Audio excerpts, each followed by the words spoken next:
जब हम बायर की बात करते हैं रेरा में, तो एक बायर जिसका प्रोजेक्ट आगे नहीं बढ़ रहा, जिसका बहुत डिले हो गया, तो अगर वो रेरा को अप्रोच करे तो can he get any compensation, मतलब मॉनेटरी टर्म्स में पैसों की बात करें अगर, तो किस तरीके का कॉम्पेंसेशन वो क्लेम कर सकते हैं अपने डेवलपर से रेरा में जाके?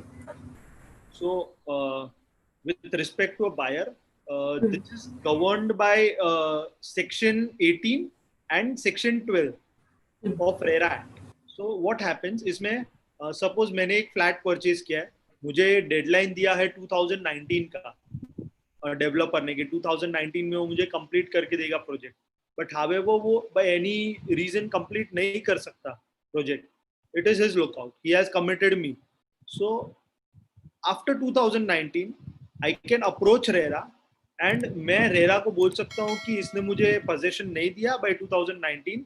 सो बायर के पास दो ऑप्शन है. either he can stay in the project and he can ask for compensation. So compensation will be SBI का MCLR rate plus 2%. So approximately right now, considering आज की situation में, that is somewhere around 9-10%. So simple okay. 9-10% simple interest के हिसाब से उसको interest देना है from 1st January 2019 till the date वो आपको possession देता है. Sorry, 1st January 2020. Yeah.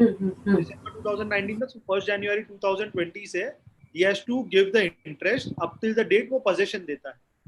That is the first option. Second option, he can ask for refund.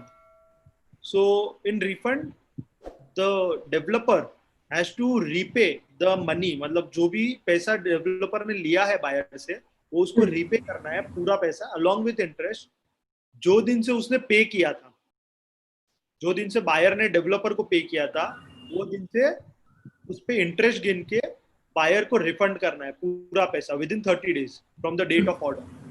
तो this is the way in which buyer can claim compensation and interest under RERA.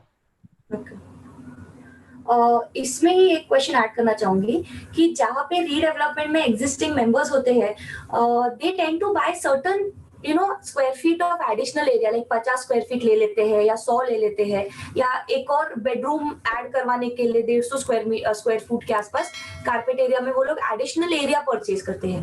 तो उस situation में वो क्या कर सकते हैं? अभी उसमें तो अभी रिफंड करके वो घर छोटा तो नहीं करेंगे, तो उसमें कैसे कर सकते हैं? कॉम्पेंसेशन उनके लिए क्या रहेगा? As I first said कि redevelopment members are not covered under RERA. Okay.